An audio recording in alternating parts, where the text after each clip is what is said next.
नमस्कार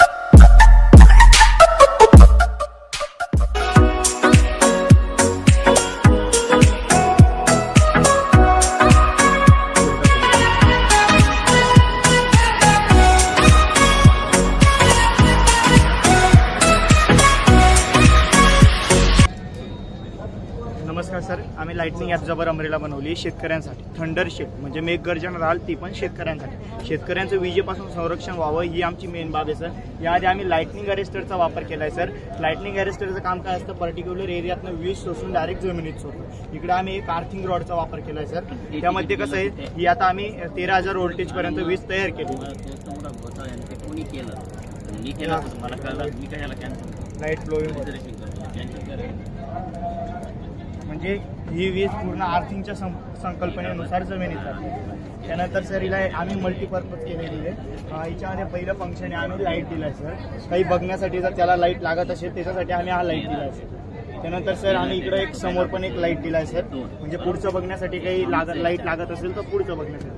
त्यानंतर सर आम्ही याच्यामध्ये बजर लावलेलं आहे. बजरचं काम असं आहे, शेतकऱ्याचं जंगली प्राण्यांपासून रक्षण व्हावं यासाठी आम्ही बजर लावलेलं आहे. त्यानंतर आम्ही इकडे एक वॉटरप्रूफ स्टोरेज दिलं आहे. मोबाईल किंवा आपले काही महत्त्वाचे डॉक्युमेंट ठेवण्यासाठी आम्ही इकडं एक वॉटरप्रूफ स्टोरेज दिलं आहे. याच्यात आपल्याला मोबाईल स्विच ऑफ करून ठेवावा लागेल सर, कारण रेडिएशनचा प्रॉब्लेम असतो. त्यानंतर सर आम्ही इकडं सोलर पॅनल दिलेत. याला लागणारी बॅटरी आपण या सोलर पॅनलने चार्ज करू शकतो. त्यानंतर आम्ही इकडे एक वायर दिली आहे ज्याच्याने आपण मोबाईल पण चार्ज करू शकतो. त्यानंतर सर आम्ही इकडे एक रेडियम दिलेले आहेत. रेडियमचं काम असं आहे, रस्त्याच्या कडेने जाताना किंवा रस्ता ओलांडताना गाडींचे अपघात खूप होतात, ते अपघात होऊ नये म्हणून आम्ही छत्रीलाच रेडियम केलं. Very good. पण वीज. नमस्कार, माझे नाव प्रज्योत दिनकर आयरे. नमस्कार सर.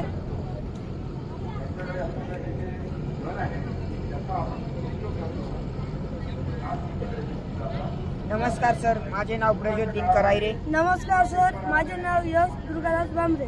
नमस्कार सर, माझे नाव महेश शरण. आम्ही सर्व नूतन विद्यालय व कनिष्ठ महाविद्यालय विराणे, तालुका मालेगाव, जिल्हा नाशिक इथून आलेले आहोत सर. आपल्याला माहिती आहे की आपल्या पूर्ण पृथ्वीवर कचऱ्याची खूप मोठी समस्या आहे. आपल्या पूर्ण पृथ्वीवर दरवर्षी 1.9 मिलियन टन फूड वेस्ट होते.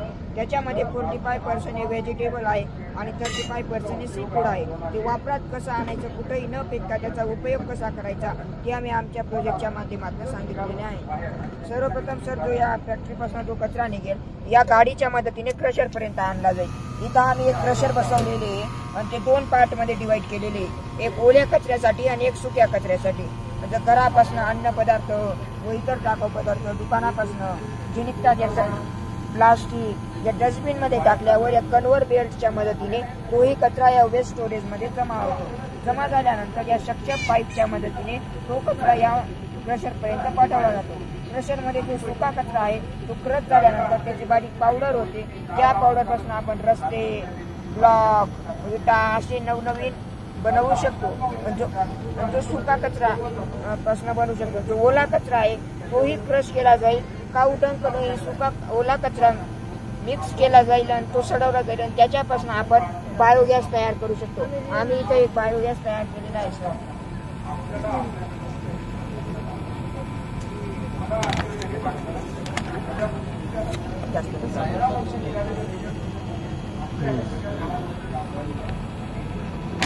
ही प्रक्रिया झाल्यावर खाली जे फर्टिलायझर उरलेल त्याच्यापासून आपण ऑर्गॅनिक फार्मिंग करू शकतो, नैसर्गिक शेती.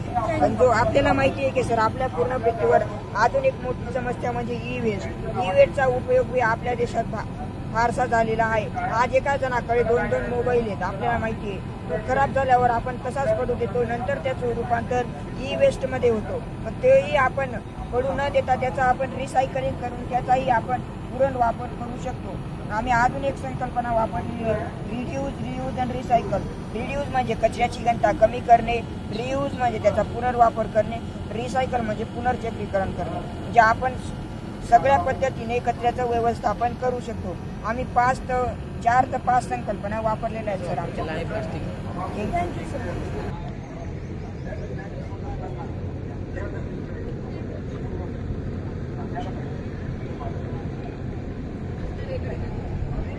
यामध्ये सर आपण प्लास्टिक बॉटलचा वापर केला आहे. प्लास्टिक ही आपल्या जगामध्ये सर्वात मोठी समस्या उभी राहत आहे व ती पर्यावरणास हानिकारक आहे.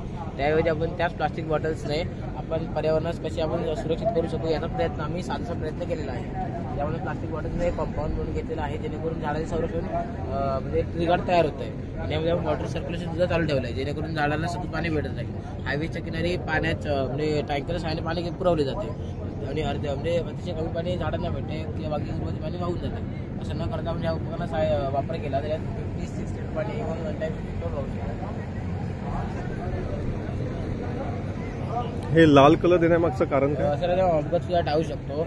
मोठमोठे कॉर्नर्स असतात तेव्हा गाडी आपली वेगात असते, त्यावेळेस समजले नाही की इकडे कॉर्नर्स आहेत, त्यावेळेस आपली गाडी रस्त्यावर जाऊन आपल्याला अपघात होतो.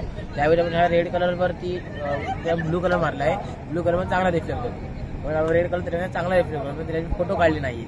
याच्यावर लाईट पडली की एक ग्लो होत आहे, जेणेकरून गाडी त्याला समजेल की इकडे रस्ता संपतो. हा लाल कलर कोणता आहे? पोस्टर कलर आहे ऑइल का? पेंट. याचं नाव आहे स्वस्त स्वच्छ. हे आपण टाईल्स साफ करण्यासाठी आपण मुलांच्या रांगेत आणि आपण बदलू शकतो. या बॅटरीवर चालतो. बॅटरी नसेल तर लाईटवर सुद्धा चालतो.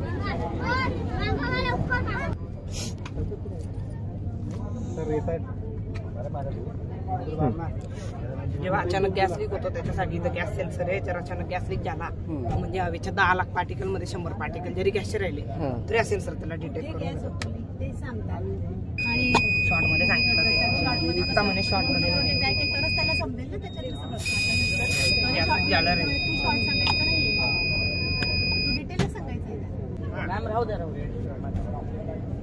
हे सेकंड फीचर.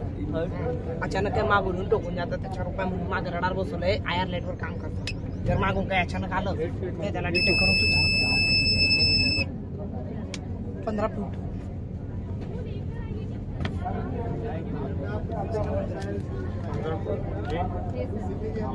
इतकं दूर घे, इतकं ठेवू. आपण वाढवू शकतो त्याची रेंज. ओके, मी सांगतो. तू कोणतं सेन्सर वापरलेलं आहे ह्याच्यात? कशात? हे जे तू मागचं करणार आयर एलईडी आणि आयर फोटो डायोड आहे. Photo diode. ठीक आहे. आता तुला हे तर माहित असेल आयर कसं वर्क करतं. तर आता तू ते व्हाईट दाखव, चालू कर. पण ते व्हाईट सनबोर्ड शीट दाखवणार ना. हे दाखव मला. चेक कर.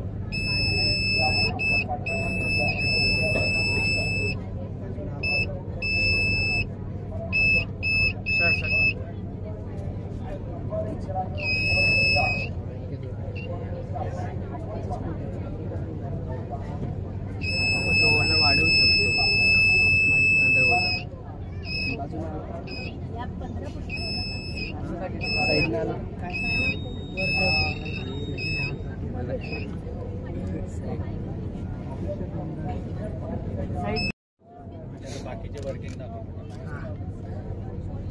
डोक्यात घालता येतं का? माझ्या डोक्यात घालून जातो.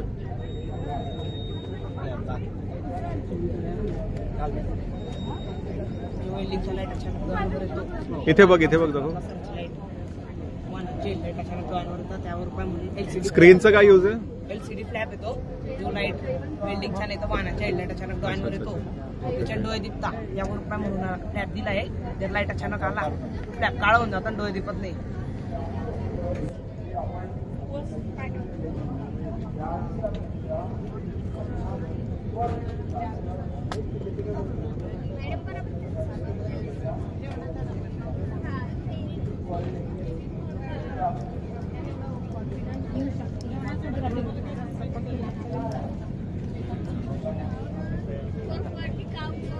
नमस्कार सर, आपण आपत्ती व्यवस्थापनावर प्रोजेक्ट बनवला आहे, म्हणजे इमर्जन्सी मॅनेजमेंट.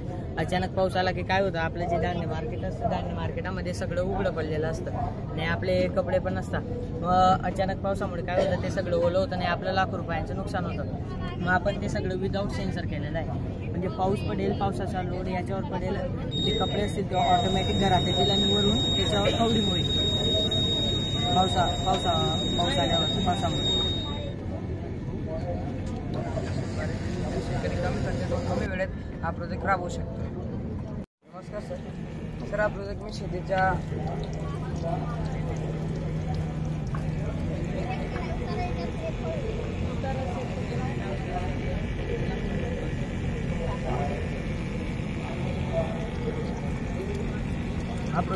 लागणारे पाणी या घटकावर अवलंबून मी बनवलेलं. तर ज्यावेळेस आपल्या शेतात पावसाचं पाणी पडतं ते पाणी 75% पाणी वाहून जात आहे. तर ते वाहून न जाता आपण आपल्या शेतात ते पाणी अडवायचं आहे. तर ते कशा प्रकारे अडवलं आहे, हे शेत आहे, शेताला आपल्याला मातीचे बांध टाकायचे आहे. मातीचे बांध टाकल्यानंतर ज्या ठिकाणी मोठ्या प्रमाणात पावसाचे पाणी साचेल तिथे आपल्याला सिमेंटचे टँक बांधायचे. सिमेंटचे टँक बांधल्यानंतर ते पाणी आपल्याला विहिरीत ओतायचे. त्यासाठी अंडरग्राऊंड PVC पाईपलाईन टाकलेली आहे. ही अंडरग्राऊंड खाली केलेली आहे. ही अंडरग्राऊंड PVC पाईपलाईन विहिरीच्या आजूबाजूला असलेल्या फिल्टर प्लांटला अटॅच केलेली आहे. ते फिल्टर प्लांटला अटॅच ते म्हणजे 15 फुटावरती फिल्टर प्लांट बसवला आहे. मग ते पाणी ज्यावेळेस फिल्टर प्लांटमध्ये जाईल ते शुद्ध पाणी आपल्या विहिरीत जाईल. या प्रकारे तो प्रत्यक्ष शेतात राबवलेला आहे. जी विहिरीची पातळी आहे ती वाहण्यास मदत होईल. शेतकरी तेच पाणी पिकांना जरूर प्रमाण देऊ शकतो. जमिनीची धूप होणार नाही आणि जी मेन सोर्समध्ये जमिनीचा असलेली माती वरची लेअर ती वाहून जाणार नाही.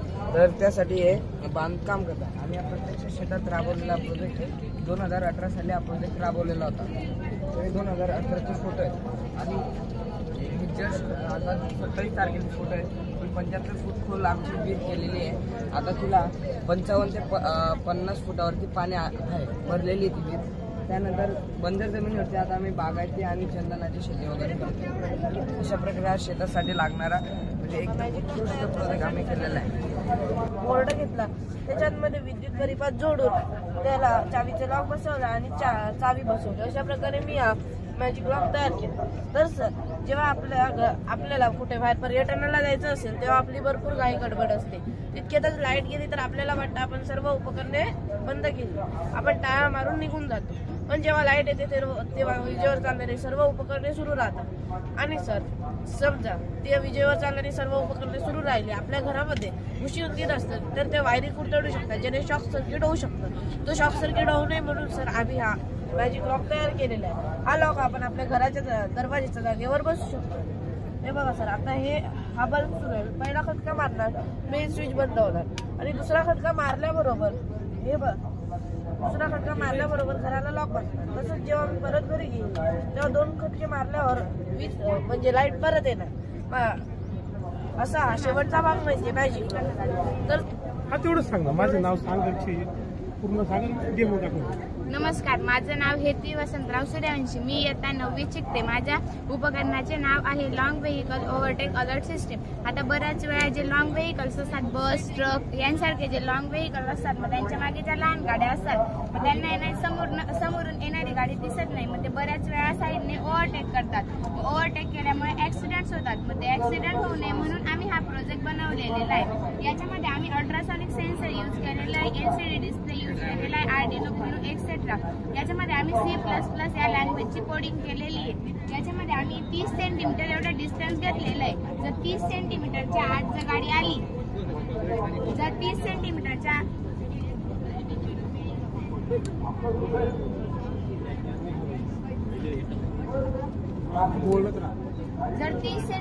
आत जर गाडी आली तर इथं रेड कलरचा लाईट ऑन होतो आणि नॉट सेफ टू ओव्हरटेक म्हणजे ओव्हरटेक करू नका, समोरून गाडी येते. आणि जेव्हा ही गाडी 30 सेंटीमीटरच्या बाहेर असेल तेव्हा इथं ग्रीन कलरचा लाईट ऑन होतो म्हणजेच की सेफ टू ओव्हरटेक. आपण ओव्हरटेक करून जाऊ शकतो. याच्यामुळे ऍक्सिडेंट्स वगैरे जे ते कमी होतील. धन्यवाद. वर्किंग आहे का काय? फक्त हे वर्किंग आहे. हे बघा, आता ही गाडी 30 सेंटीमीटरच्या आत आहे.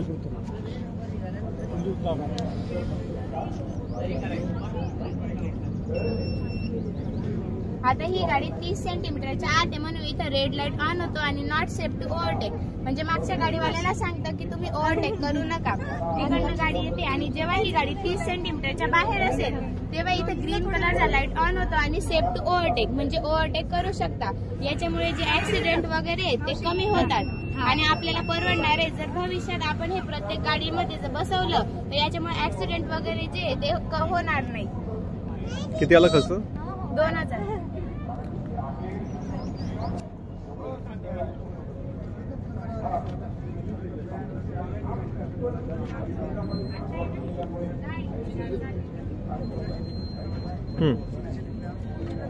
नमस्कार, माझे नाव वंशिका जगन्नाथ भोसले. माझ्या शाळेचे नाव ज्ञानोदय विद्या मंदिर खेड कृष्णनगर सातारा. आज मी हे उपकरण केलेले आहे. त्या उपकरणाचे नाव आहे आनंददायी सहज जलवाहतूक. महिलांसाठी, दिव्यांगांसाठी, बालकांसाठी. महिलांना 5-6 किलोमीटर पाणी आणताना मणक्याचे, मानाचे आजार होऊ नये म्हणून हे उपकरण केलेले आहे.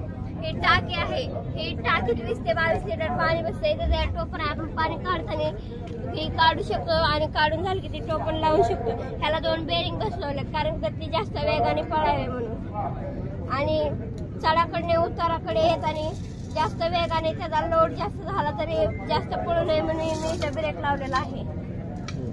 अंधार रात्री आपल्याला पाणी भरायचं जर म्हटलं तर लाईट वगैरे नसतात म्हणून मी इथं लाईट लावलेली आहे. जर का आपल्याला गर्दीमधनं हे यायचं जर असेल तर मी हॉर्न लावलेला आहे. आणि जर का आपल्याला झाडे वगैरे नाही तर कुठलं सामान वगैरे काही न्यायचं जर असेल तर आपण यात टाकून नेऊ शकतो. हे असं कुठलंही इंजन किंवा कुठलंही धुराची वस्तू न वापरता केवळ स्नायू बल वापरून आपण हे तयार केलेलं आहे.